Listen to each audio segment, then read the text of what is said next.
Hi, this is Scott Ware, the editor and publisher of Radiance magazine, and you are watching this on Interviews on Expansion Network, which can be found on Roku and Amazon Fire Stick. I have with me today a very, very special guest, Buddha Maitreya. Welcome. Thank you for coming. Thank you for being here. Thanks for inviting me.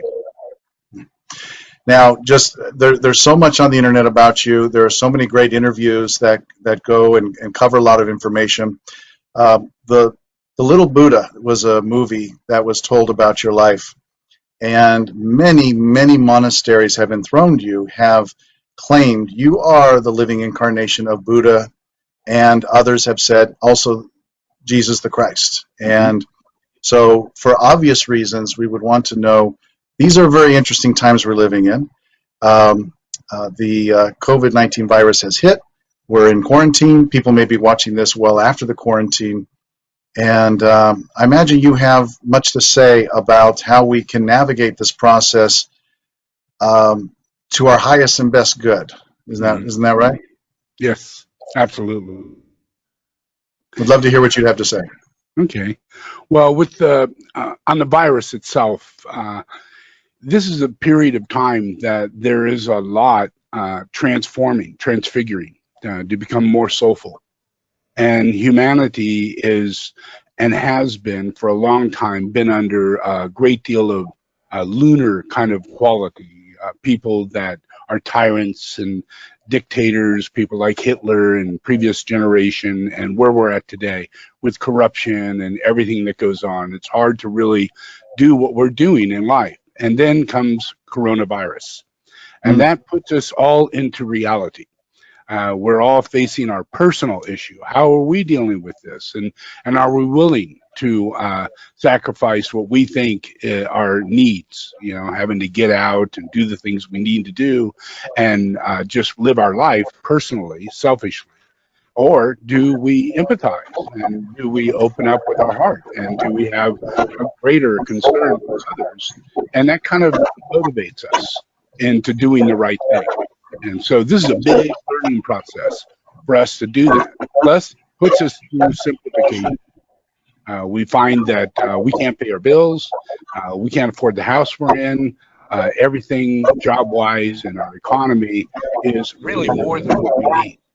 So this period of time gives us the opportunity to literally change our lifestyle. By the end of this year, there will not be many people in the United States that hasn't altered their entire lifestyle, and all the habits that they have and everything will be transformed into a better personal, higher level of mind and relationship things that go on.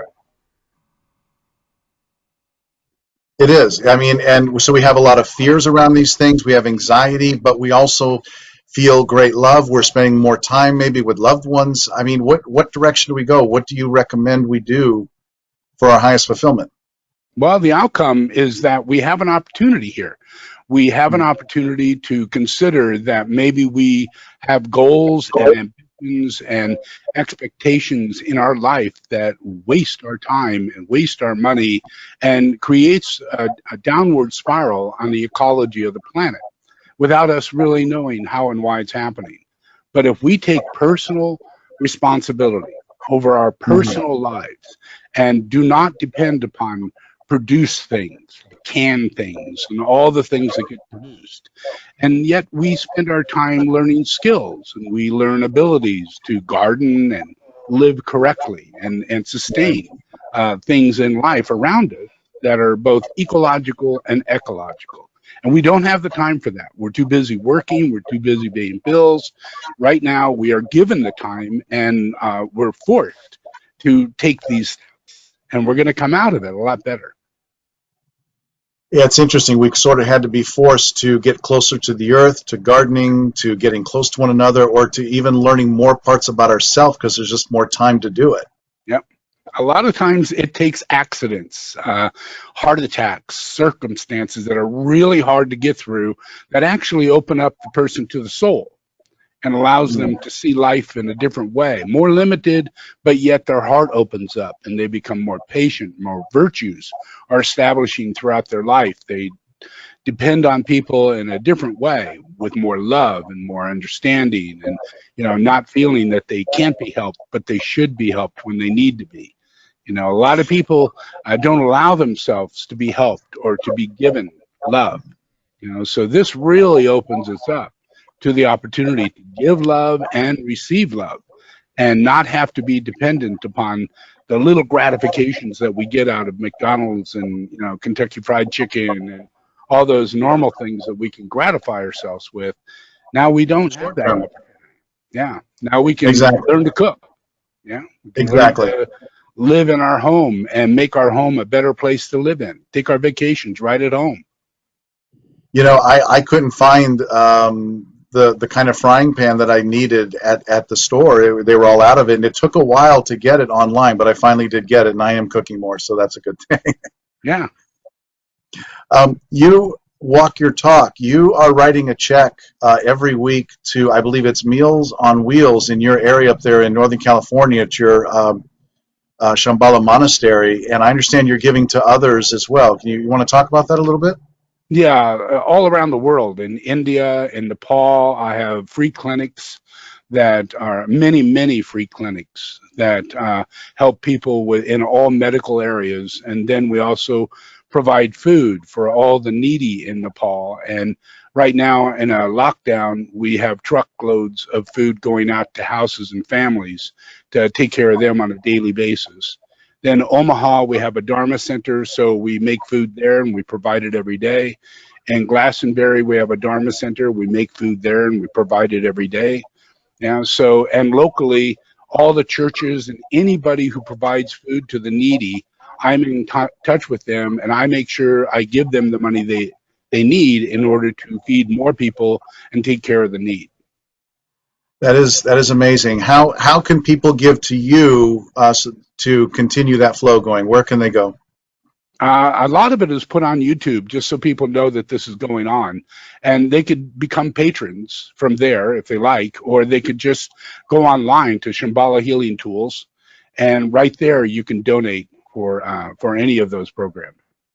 Okay. Now you mentioned the Shambhala healing tools, and I know sacred geometry is something near and dear to you, and you use those. Can you talk about that a little bit? Yeah, I've been working in sacred geomancy since I was a child.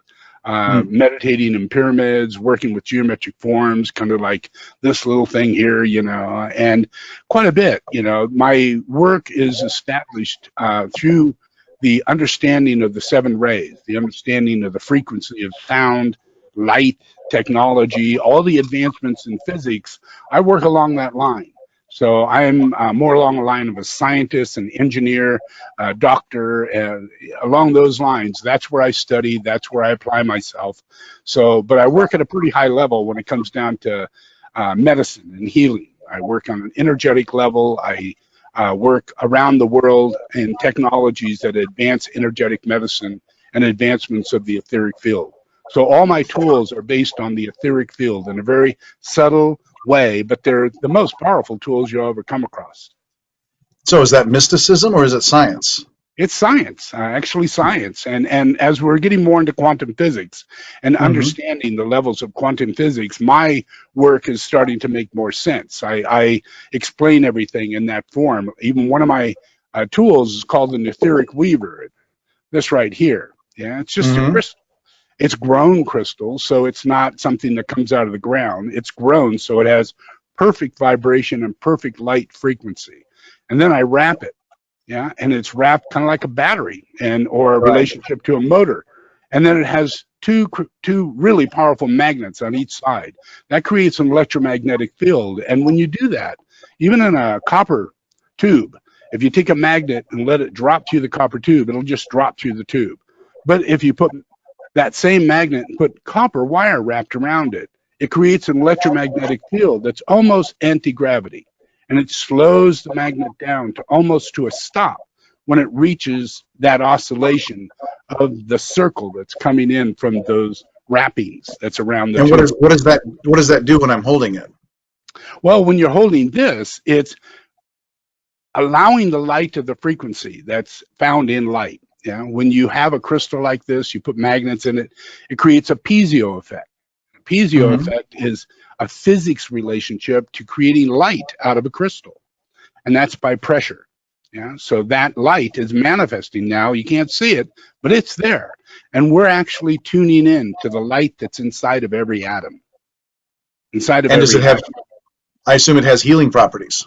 Yes, healing properties, but it also connects to the creator, the relationship of the thought form building aspect that creates these geometric forms, our planet, the trees, everything in it, all things of life is created through the mind of God. And that's my teaching. And these things help focus, for instance, when you're in meditation or prayer, helps focus that energy for you. Yeah, because at all times, God is constantly blessing us, keeping us alive and keeping us moving. So when Yeah. we use these tools, we're actually creating a frequency that's clearing or dispelling glamours and energies that are impure. And as that happens, more light comes into us and it stays in our body. So this is a way of actually retaining the light, and that's called the soul. When the body begins to retain the light, you start having a causal body. Yeah, but if you say and do negative things all day long, you have impurities and you lose your soul quality. Yeah. So it really requires meditation and the purification of your being in order to attain more soul. So if someone is watching this and they're just lost or they're looking for a direction and they hear you are the incarnation of Buddha and the Christ and you have these tools, should they order some tools first? Should they listen to some talks? Do you have programs online they can look at? Yeah, every evening at 7 o'clock, I do a meditation and a teaching. It lasts for about an hour and a half. A lot of it is teaching. And I'm basically educating humanity about the science of God and situations that are going on at hand, the causal reality of the circumstances that we have in the world. I actually explain them. I actually explain how and why they're going on and how we can dispel them and make it a better world in the future. Yeah, so that's just my education in the evening. And then I have the tools that people can go on Shambhala Healing Tools, and they can find those tools, the etheric weavers, and my music. I put out music that are initiated in Tibet because I'm the leading teacher in Tibetan Buddhism. So I take all of those evocations, and I put them out in a pretty nice way where I do all the drums, I do all the bowls, I do all the invocations. So everything you're getting is at my level, my intuition, my spontaneity, all the influences of my energy is passing through the music. Yeah, so that's a So very powerful influence. you're sort of a celestial rock star. Very, yeah. Where I come from. Okay. Now, are miracles a part of your life there at Shambhala Monastery? Yeah, really big. With the weavers and everything and the tools and the music, we get constant feedback from people whose lives have been saved, their family's been saved, their neighbors have been saved, their business has been saved just by allowing God into your life. I don't run around and tell everybody I'm Jesus Christ, because we've got enough churches doing that. I go around and have an active relationship as the healer of this planet. And I can heal and consult, and I can institute certain levels of understanding that will direct us toward a better lifestyle, certain sciences, certain technologies. I'm very involved in the process of us getting the electric car. I helped to advance that into its making. I was very involved in the making of the computer. I helped to advance literally from the transistor into making the computer. I was personally involved in all of that. Yet I never take any credit. I'm just there constantly nagging everybody on the phone in some way, communicating with the people who make those technologies. Now, are you someone who empowers other people to have a relationship with God directly, or do you want people to follow you like a guru? I don't need any following. I definitely empower. My process is transmission. That's why I put out the tools. That's why I put out the music. That's why I built Shambhala. It's a monastery, and I don't have great big things going out, tickets to the Shambhala, like going to Disneyland. Yeah, it is what it is. It's a healing center. It's on 24/7. It's extremely powerful, and it's radiating and healing this earth, and it's directing it. God is directing the earth.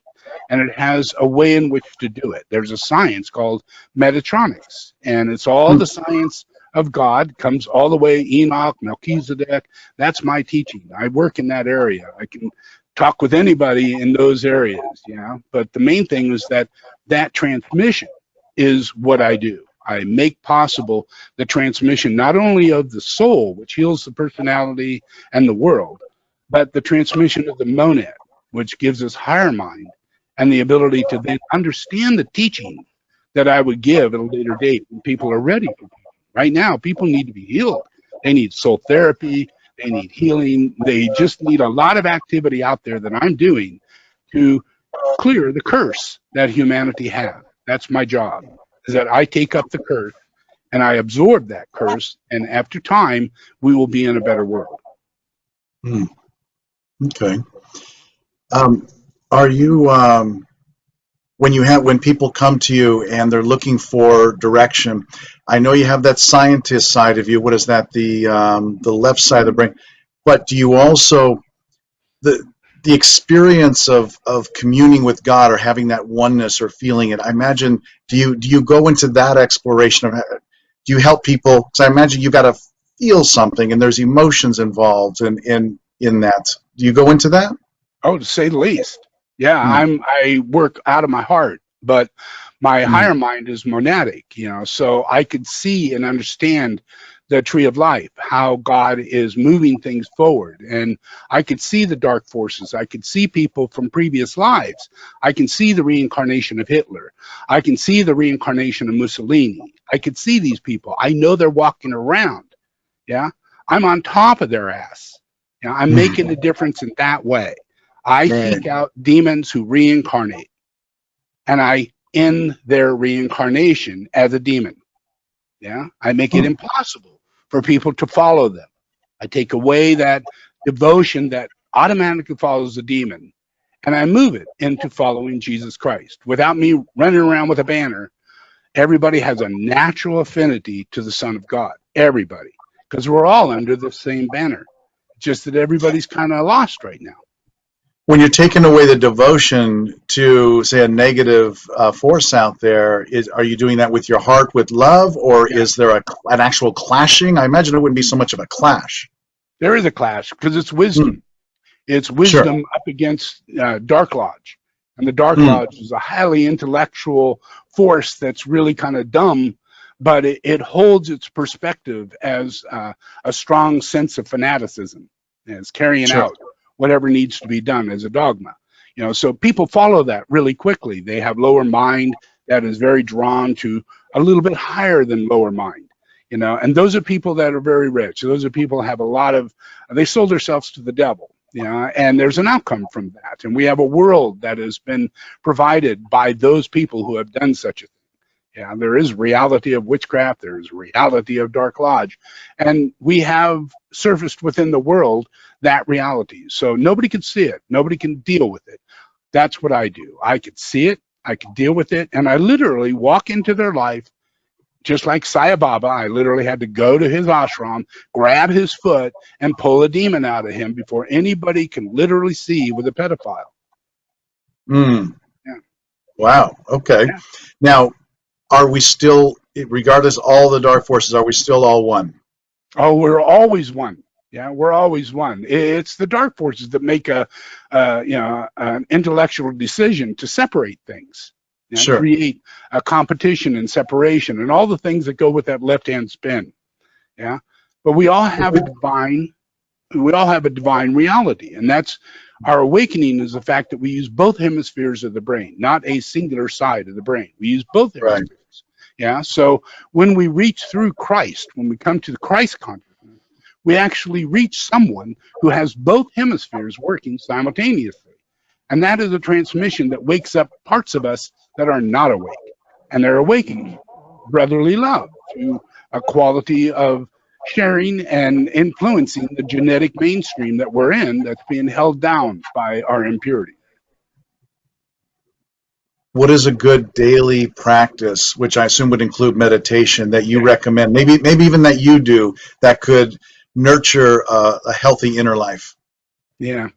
Well, I definitely recommend anybody getting online, listening to me for 1 hour in the evening. Yeah, because I do an Om meditation. That's my meditation. I Mm. focus on Om. That's the word of God. It's singular. It's very simple.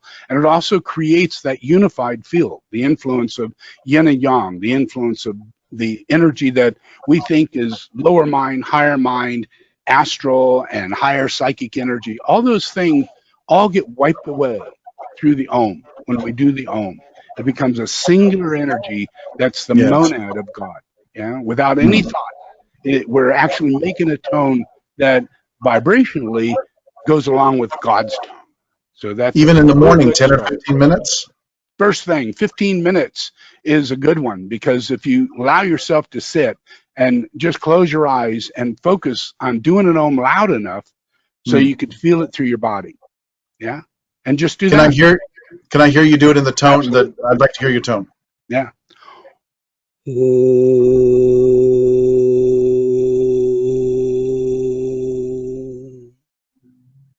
That's an Om.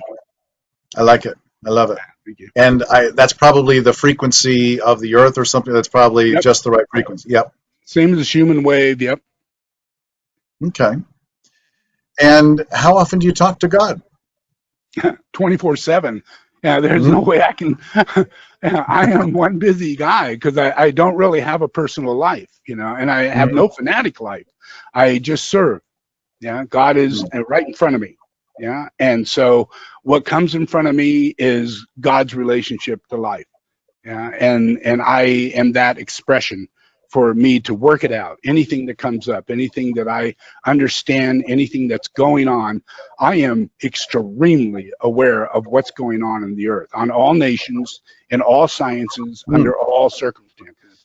I spend all my time focusing and relating in that way, so I can help. If I have a closed door to reality, then I can't give my enlightenment to this world that needs it. It could be lost in that process. So I lend my enlightenment just by revealing things. What do you recommend we tell our children right now?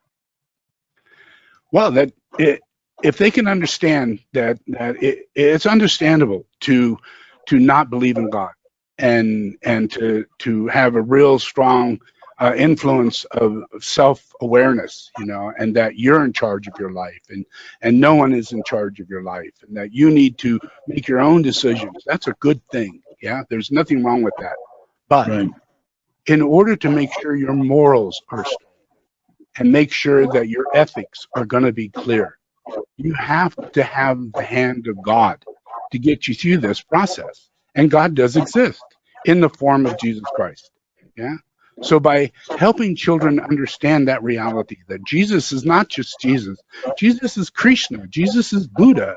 I have so many lives in everything in history that when you look back at all the avatars, those were me, and I could show you every single life. I can explain them. I Mm. absolutely clarify them. Yeah. So if people come to understand that that's what's real, then we understand we all reincarnate. Every child reincarnated from a previous life. Every great grandfather going to die and come back. Yeah. And we're all going to be in life together. Yeah. I'm Right. here all the time. You're here all the time. And knowing that, that means we're on the tree of life. If we're in the tree of knowledge, we don't know God exists. We don't know that we reincarnate, and we're lost. What are we supposed to do with our life? And everyone has a unique purpose, yeah? Absolutely. We have a thumbprint that makes us Yeah. all unique. We are our own voice. We are our own image. Yeah. And we're the image of our personification coming through our soul, manifested by the monad. And the monad is a direct emanation of God. Yeah. So we start off as an emanation of God, and then we work our way into manifestation. Now we got to find our way back. Manifestation, is there a more moral way to do that, or can we manifest what we desire, or how would that work for our highest and best good? Well, the thing about the desire body is that it has a lot of astral, emotional dependency, which is Hmm. very, very transcendent. Yeah.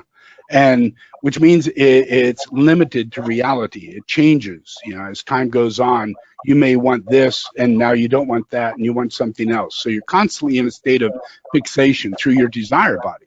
Yeah. But then there's a higher desire body, and that includes faith. You have to have self-esteem, and not the kind that's pride and ego and think that you're the greatest artist on earth, but just a common, simple human being, that knows that you don't lie, knows that you don't steal, knows that you don't harm another person. If you know those things about yourself, then you have self-esteem. Yeah. But if you are a liar, if you do harm other people, if you do take advantage of another person, then you cannot build self-esteem. So behavior is everything. So helping each person gain this kind of reality, knowing that we are what we are what we do, we are what we say, we are all those things, and we need to help each other become better people, and not accept or tolerate the process of another person's failure to become the best person that they can possibly be.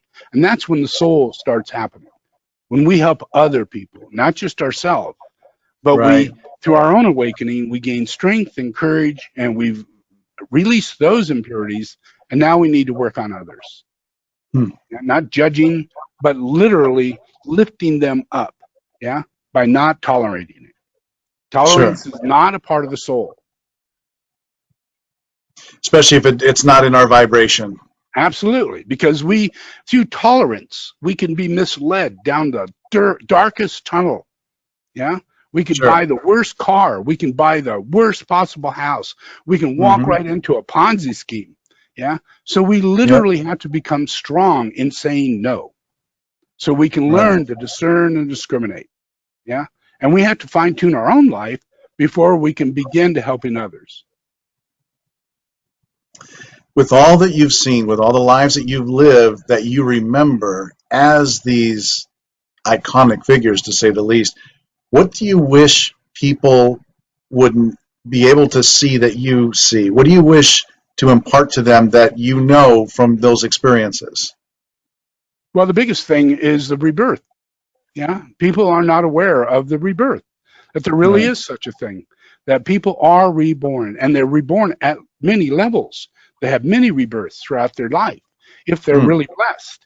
The more blessed you get, the more you're rebirth out of that liberation, that process where you did not understand, you held something back, you had some kind of emotional holding on that you couldn't let go of, and you're reborn. And you know that you're reborn because it's coming from Christ, that you're learning something in revelation that keeps moving you toward the disciple that you're meant to be. And it's not about a guru relationship. It's literally about having a personal relationship with the master. And there is an existing reality of Jesus Christ as the master of masters. So when people come in contact with that, it literally liberates them and raises them up into initiation. And those are rebirth. So the opportunity to go through all the rebirths that are there, and just having the relationship with Christ, it opens up your telepathic process, not only for you to have that relationship, but to awaken mass collective consciousness into mass initiation. And that's what my work is to move people not into individual initiations, but collective initiations, so we can see God and we can realize God. And then after a time, we can actually talk to Jesus and realize Jesus. And one life after another, we can see the same guy, have the same experience, and continue having rebirth. Do we have to wait that long to talk to Jesus? Can we do it tonight? Right now. Yeah. There you go. Yeah. It's an ongoing thing. It's just the whole process that we're not in that moment in time. There is the first coming of Christ, and then no one knew when that was going to happen and how that's going to happen and what was going to be the outcome of that. And this is the process of the return, the externalization process. So it took like 2,000 years for me to clean this thing up to get to a point of externalization. So we're at that. We're gaining much more soul. We're very loving and empathetic people. So we have through many lives had a relationship with Christ. And many lives we're now furthering the purpose behind that relationship. I feel like I'm like a lot of people, lapsed Catholic, but I have a much better relationship with Jesus than I did as a Catholic than as, say, a spiritual person. Yeah. Spiritual, not religious, but spiritual. Yeah. How would you define the difference between religious and spiritual? Well, that's the difference in Jesus. Yeah, Mm. the process of Jesus is that Jesus offers enlightenment. Yeah, and there's a consciousness that's involved with that, a view of seeing things and being able to determine how you're going to live your life, and how, it gives you a sense of freedom and a strength that you're somebody, that you have a soul, and you can actually say it, trust in it, and tell someone about the soul. But if you don't have those things, you have those impurities, it's very difficult to say the word soul without Mm. feeling uncomfortable, without feeling, oh, I don't know where I'm coming from. I shouldn't say stuff like that. Anything I on the agree. divine level, starts wreaking havoc on the emotional body. Yeah. And it's my job is to purify people so much so that the words of divinity start just flowing out of us. And we're so Mm. caring and so loving. We change all those very bad words that are all part of our lives into these incredibly wondrous words that have everything to do with acknowledging people's qualities and characteristics that we can't do right now. We can't Right. acknowledge anything about people. You said the divinity flowing out of us. Does that make us all channels? Well, it makes us part of the Holy Spirit. We are all Mm. in our rebirth. We are reborn in the Holy Spirit by attaining grace, and that means that grace is what clears us. We can try our best to gain all the merit and do all the good things you think you can do in life, but it's grace that's going to give you that change, and it's going to happen in a collective way, not in an individual way. Yeah, so it's always by the grace of God that it Mm. happens, and it's in God's time, for God's reason, and under the influence of the plan of God. So as time goes on, we get very aware of that. And it's a very impersonal experience, this life, but it's very joyful because you have no view that is clouding your view. Right. Your whole process of being able to see a better world and stick with it gives you a chance of living on this world a much longer life. During the time of Adam and Eve, there was 900 years to 1,000 years was the average life in the lineage of Adam and Eve. Right. From Enoch to Moses, and not Moses, but going on down to Methuselah. Yeah. Mm. So all of Right. those lived really, really long time. And either the Bible is really unequivocated and just totally wrong, or it's the truth. And it is an inevitable outcome of following Jesus Christ. It's not a matter of living forever, but it's a matter of living a long life that you can. I thought it was just because they ate organic. Yeah, right. No, they had the Holy Spirit. Yeah, Yeah. they were born in the lineage of the tree of life from Adam. Mm. And it's the lineage of the tree of life that gives us life. Without that, we have no explanation for life whatsoever. No matter who you are, now what scientist you are, I don't care if you're the Pope, I don't care if you're the Dalai Lama, you cannot explain life. Yet, where I come from, it's very simple. How would you explain life? What's that? How would you explain life? Well, I'd explain it that it's the tree of life. We are all born under Adam. Yeah, Adam is the avatar. Adam is the incarnation of God's manifestation. Yeah, manifested Earth, manifested the moon, manifested the galaxies. But we live in a holy atmosphere, a temple, literally. But we can't see it because we go, whoa, those are nice trees. That's beautiful flowers. Mm. All the nature that we have. But we have no idea. We are inside of a pyramid, and we are geometrically configured with our moon and our sun and all our solar system. We are in a geometric, mathematical configuration that is overwhelming temple building. Yeah. Mm. And that's where we sit. That's our life. And that's our tree of life. We're inside that. We're inside of a temple. So we're going to evolve into galactical, cosmic, highly understandable people that not only leave this earth and do things that we're going to do, but we're going to do good things. Yeah, we're not going to harm other people. We're not going to do the things that we would do if we were to do it today. we would take advantage of Mars. Yeah, we would take advantage of other planets. Yeah, but the Is way it they're going to go in consciousness, we will do the right. Yeah, and we won't take advantage of things. We will raise our consciousness and just learn, be educated through our learning. self-love? How much does that play a part in all this? Well, it means a lot, but to receive love, to accept love from another person, actually is the level, like a temperature gauge, as to just how much love do you have. Yeah, Hmm. and self-love.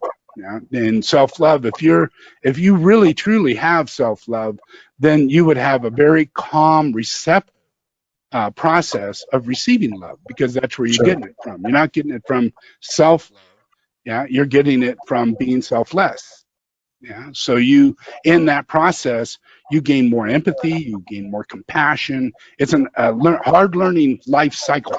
Yeah, Sure. what is self-love, and then you learn from those things, that I need to be a better person, I need to eat better, I need to exercise, I need to do these things, because it's literally, I could see outside myself and I could see that's what's causing problem. I need to be responsible, for myself. Yeah, that's self-love. When you start bringing back your own self-realization, and your not your knowledge but your wisdom, yeah, that comes with higher telepathy and higher intuition, your compassion, your empathy, seeing outside the problem, and then changing your life in order to change that problem.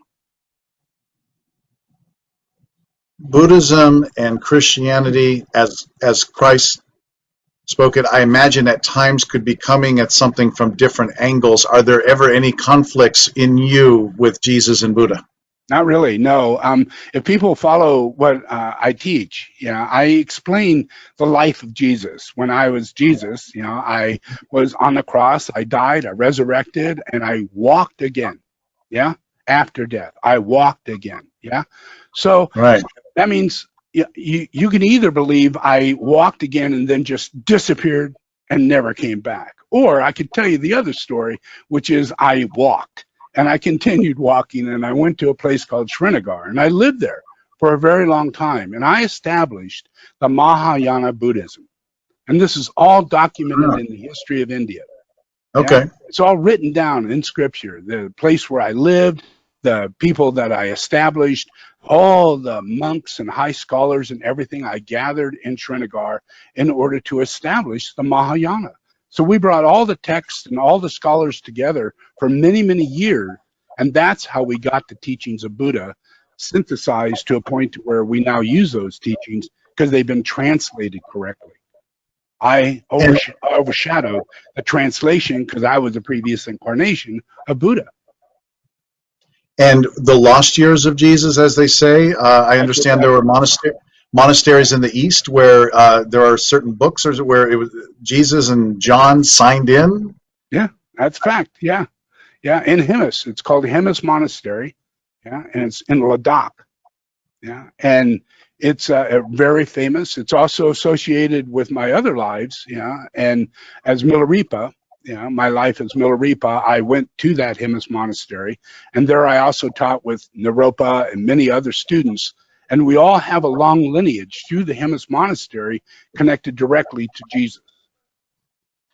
How, having all those memories and all that information and being who you are, how do you not go mental with all of that? How do you pull it all together? Wow, I'm very blessed. As a baby, as a child, I spent a lot of times in dreams. I didn't wake up. I was asleep in dream state. Yeah, so I would spend 1 or 2 weeks in a dream state, and I'd see myself Mm. as Jesus, and the life of Jesus, and I'd see myself as Krishna or the life of Buddha. Yeah, and this went on, and I would tell my mother about it. I'd try and tell my father about it, but my mother listened more. So she was trying to deal with it. There were books about reincarnation. She read those. She started practicing yoga, because she thought, well, you never know here, who this person could be if he's any of these people. And then the Tibetan showed up when I was 9 and said all the things I said that I was these people is true, and that they Right. need to take me back to Tibet because it's a better way for me to live my life in an early age. Yeah. So having things like that happen keeps me pretty straight. I didn't really depend on school. I didn't focus on school at all. I did my own thing. I got through it. I graduated.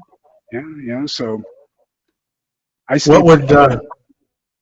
what would people be surprised about the life of Jesus, about who you actually were living that life to the age of 33 or and beyond? What would people be most surprised about? Hmm. Well, I wasn't a carpenter. I was a mason. Okay, That's the truth. Yeah, I did okay. masonry. That's what I was interested in. And Hmm. but it wasn't a job. Yeah, it was a skill that my father and others did. Carpentry was not really a thing. If you study that period of time, there really wasn't a lot of houses built out of trees, and need for carpentry. It was a lot of All right, stonework, a lot of masonry, a lot of makes sense. cement, or not cement but brick. Hmm. So it's more reality. And then outside of that, I left at 14. So I spent my time in India and traveled from India going on the Silk Road and followed the Silk Road, which took me into Nepal and took me into parts of Pakistan and on to Srinagar, where I stayed for a long time in Ladakh until I was about 27. And then I finished up there and knew that I needed to come back and go through what I had to go through. And I did. And people know that story. They do, and I imagine it was quite a culture shock to go to India to experience that way of life because you came from a eye for an eye world to we're all one, and then you came back, and I imagine it took a little bit of to melt people's hearts in that way because that's what it took. I guess it was your storytelling that did it. Yeah, well, I spent a lot of time at an early age. When I went to India, I lived at the place where Krishna lived. So I had a lot of time at those monasteries talking to Indians that would share with me their beliefs in relationship to the Avatar and Godhead. Hmm. Which is what I needed to grow on. I needed to hear more in that area.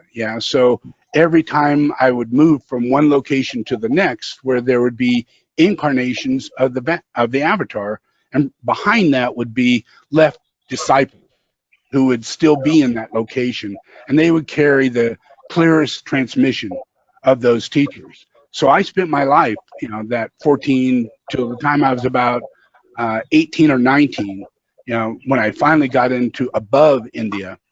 But most of my time was spent with those masters or swamis and others that are direct lineage disciples.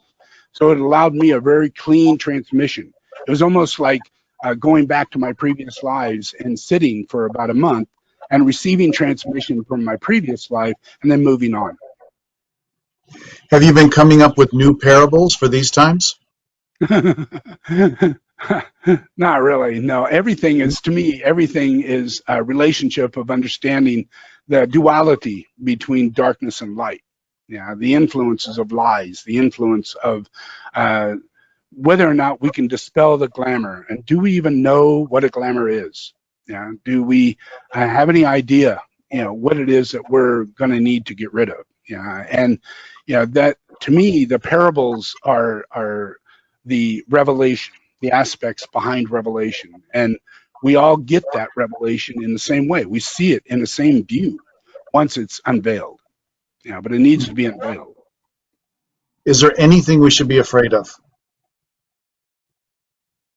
Fear. Yeah, because the only thing that the process that comes with everything that comes emotional is the lack of our contact with our true higher self. And our true higher self has thousands and thousands and thousands of previous lives. So it's gone through shit that you can't ever imagine. Yeah. Right. And when we're connected into our higher self, we gain faith. We've been there before. Yeah. And even if we're going to die, we're going to come out of it. But we need to get to that higher point where even at the point of death, it doesn't affect it. Yeah. And that's the only thing I have to offer people, is that we have to get to the realization that we reincarnate so that we can enter into our heavenly abode in the higher mind. because that is the message of God, is that we live in the tree of life. Tree of life means reincarnation. And in this particular life, with this new opportunity presented us with the virus to reform our world, and certainly starting with ourselves, what do you recommend to people that they do? I think they become aware of how this is being dealt with, and how wise they are in dealing with this on a personal level. You know, are you going to wear a mask? Are you going to clean your hands? Are you going to stay inside? Are you going to do these things? And when a person makes those decisions and feels comfortable in making right decisions, they start seeing outside themselves. So today you look at Trump, and he's the only guy out there who really is telling everybody you're being politically correct if you wear a mask. That's the only reason why you're doing it. And that's in order to make them feel guilty, that they're stupid and that they're just doing something that is being led by an ignorant force. And yet, he's the guy who's supposed to be telling you to wear a mask. He's supposed to make you comfortable in doing the right thing.